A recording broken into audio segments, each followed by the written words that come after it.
All right, Shalom. I want to start off by giving all praises, honor, and glory to Yahweh, Bahashem Yahweh Shai, Bahashem Rachakudash. Double honors to the apostles of Great Millstone, and peace and blessings to the elect.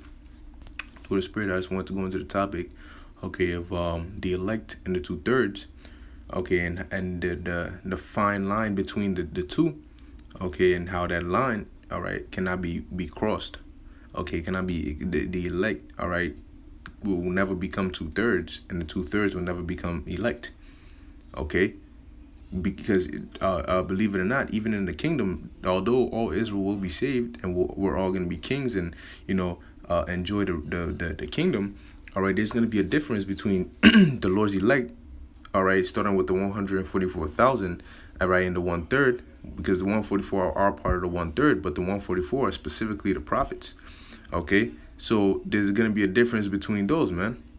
All right, and none of the elect, I should say, okay, will ever become two-thirds. Matter of fact, I'll start with that. Um, uh, let me see.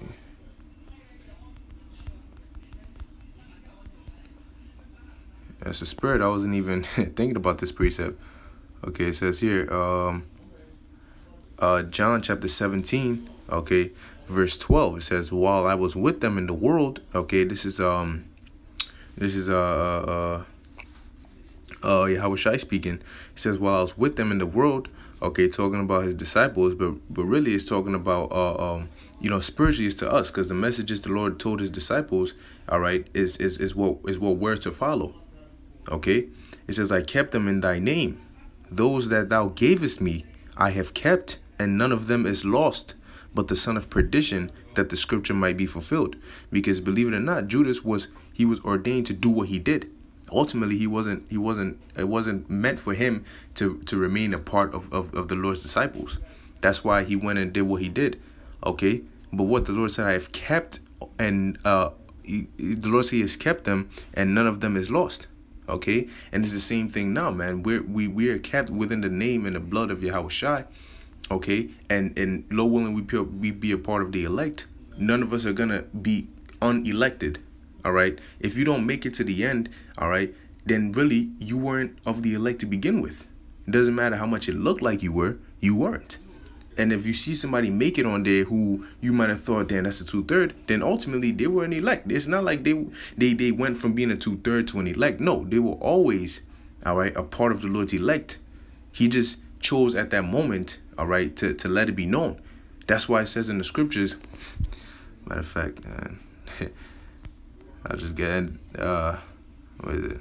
Second Esdras. And this shows you, man, that we don't speak according to our own mind, because these precepts I'm getting right now, I didn't have them lined up.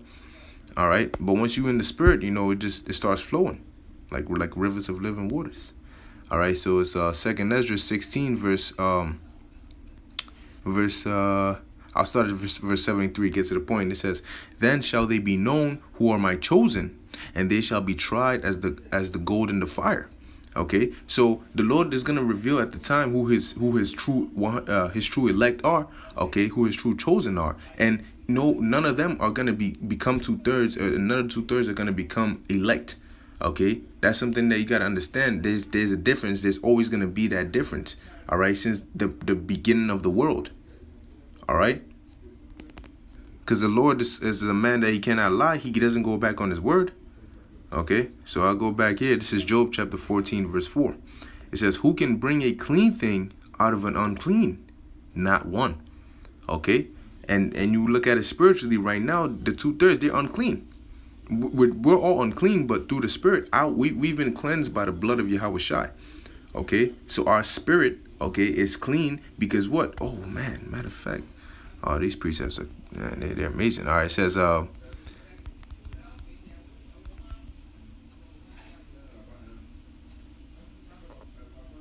right here. I believe it's this one. Okay, it says Psalms 32 verse 2, "Blessed is the man unto whom the Lord imputeth not iniquity, and whose spirit there is no guile."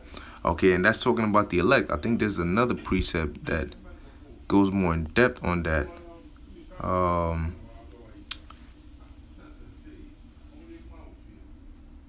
See if I can find it.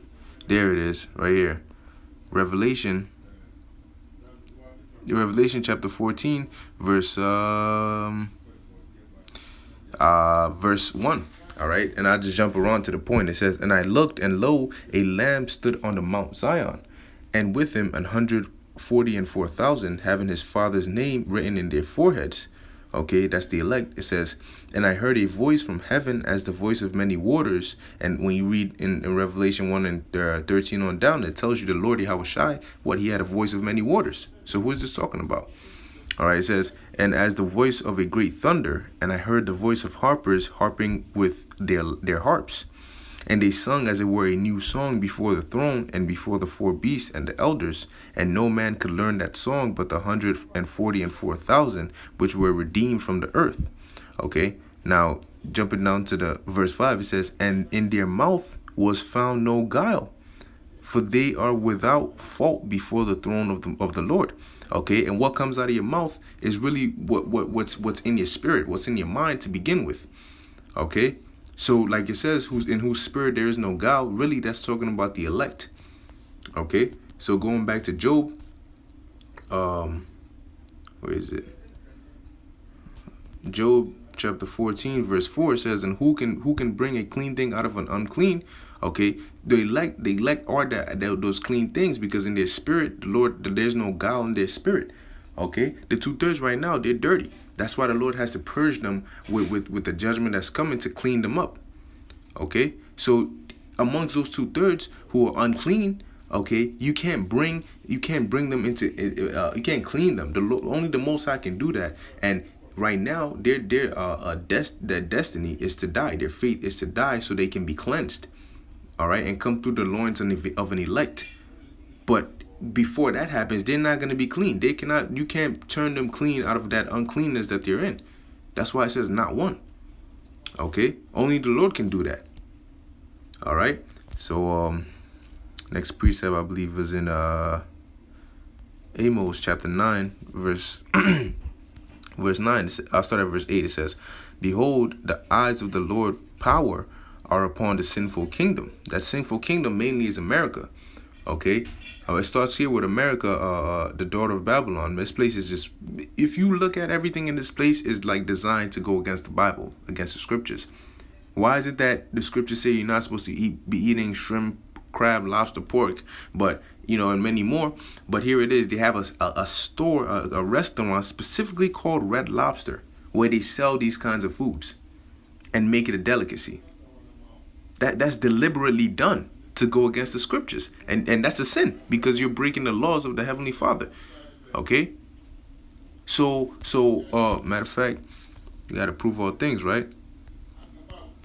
Okay, so real quick, I believe it's 1 John 3 and 4. "Whosoever committeth sin transgresseth also the law, for sin is the transgression of the law." Okay, so where can you see all these, majority of all these sins starts with America? Red Lobster, homosexuals, transgenders, all these things that are breaking the law is promoted in America. So this is a kingdom, all right, that promotes sin. And it says what? "The Lord's eyes are upon the sinful kingdom, all right, and I will destroy it from off the face of the earth." What do you think those nuclear missiles are for? Okay, it's to make this place a desert. So America's not going to be on the face of the earth anymore. All right, once the Lord is done with this place, which the scripture says is going to take only an hour for that to happen. All right, because those missiles are extremely hot, man. They're going to burn everything. With what, 200 million missiles hitting this place? All right, "Saving that I will not utterly destroy the house of Jacob, saith the Lord." Because house of Jacob representing the children of Israel, you so-called Negroes, Latinos, and Native Americans, primarily, they're here in America. Okay, that's where the most Israelites are, primarily, all right, in America. And the Lord said what? "I will not utterly destroy the house of Jacob, saith the Lord." Because amongst Israel, all right, you have the 1/3 and you have the 2/3. Okay, the 2/3 is more than the 1/3, but they're going to be perished. And had it not been for that remnant, the 1/3, which the Lord had ordained, okay, the whole nation would have been destroyed. But the Lord said he would not utterly destroy the house of Jacob. Verse 9, "For lo, I will command and I will sift." How is he going to command? He's going to command the angels, all right, like it says, I believe it's Mark 13:27. Okay. It says, and then, okay, it says here, and then shall he send his angels, and they shall gather together his elect from the four winds, from the uttermost part of the earth to the uttermost part of heaven. Okay, that's what the Lord is gonna do. So it says here that I will command, all right, and I will sift the house of Israel from among all nations, because that's where we've been scattered. Like as corn is sifted with in a sieve, yet shall not the least grain fall upon the earth. Because what? Really, this is talking about the elect. When, like I just read here, okay, the angels, the Lord is going to command the angels to gather the elect from wherever they've been scattered. Okay, the 1/3, all right, from wherever they've been scattered. And they're gonna go up into the chariots. That's why it says, "Yet shall not the least grain fall upon the earth." Okay, we're gonna be delivered. Now it says here, "All the sinners of my people shall die by the sword." Okay, showing you that the 2/3 ain't gonna be a part of that deliverance. Okay, it says, "Which say the evil shall not overtake nor prevent us." Prevent us from what? Doing this wickedness. Okay. So what? That's the mindset of the 2/3. Now you think somebody like that is going to be a part of the elect? All right, the elect have a different spirit. Regardless of what manners they might be in, they still have something is different about them. They know that this place isn't right because it's in the spirit. All right. So all the sinners of my people shall die by the sword, which say the evil shall not overtake nor prevent us. Okay, and that's what's going to happen. It says, verse 11, "In that day will I raise up the tabernacle of David that is fallen, and close up the breaches thereof. And I will raise up his ruins, and I will build it as in the days of old." Because right now we have breaches. Okay, House of David representing the elect, but there's breaches, man. You have the northern and southern kingdom are not together. All right, like we used to be. Okay, you have the nation that's people are you have Israelites claiming their this, claiming their that, claiming their this. We're not together. Okay, like it's in the days of old. All right, but the Lord is gonna change all that. All right, so it's like I wrote the precepts in here. John 15:27. Okay, this is John chapter 15. Verse 27, it says, "And ye also, all right, shall bear witness, because ye have been with me from the beginning." All right, now this is talking about the Lord was telling his disciples, man, you have been with me from the beginning, meaning what? Let me just get the last precept to explain that. This is in the book of Ephesians. All right, this is Ephesians chapter 1.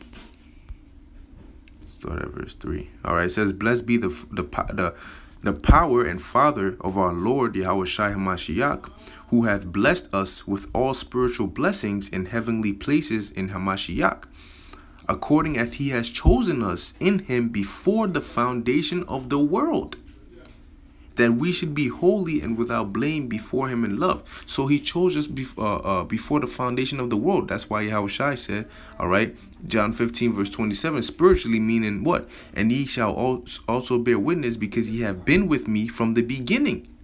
Beginning of what? Beginning of the world. That's the elect. Okay. Of course, they were with him from the beginning of his ministry, but really, spiritually, it's talking about because the Lord knew exactly who he chose. All right, he knew exactly who he was coming for.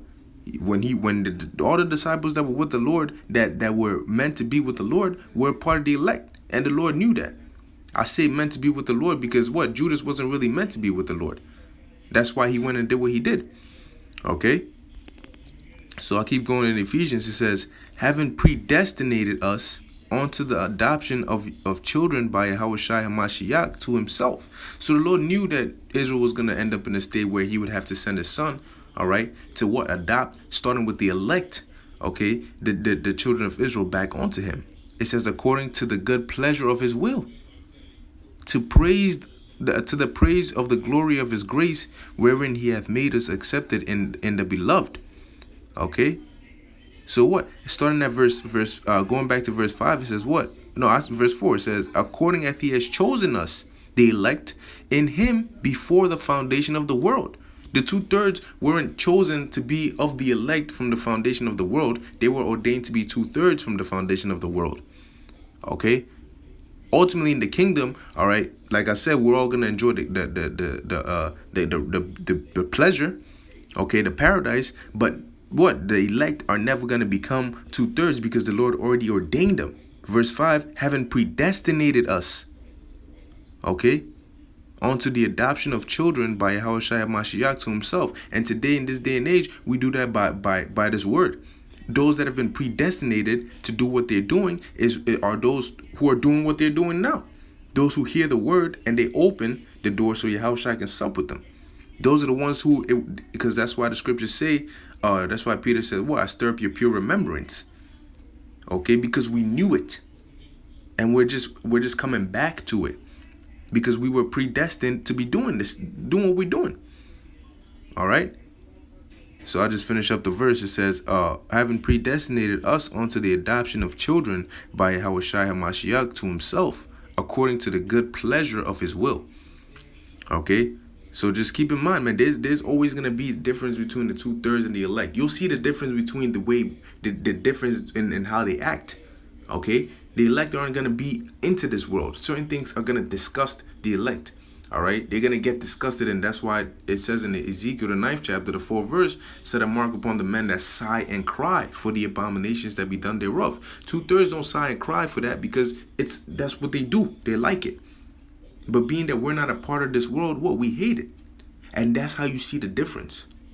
Okay, because we're looking for a way out. We're looking for the truth. That's why we're in what we're in now, and we're doing what we're doing. Okay, so Lord willing, this was edifying to the elect, giving all praises, honor, and glory to Yahweh, Bahashem Yahushai, Bahashem Ruach HaKodesh. Until next time, I say Shalom.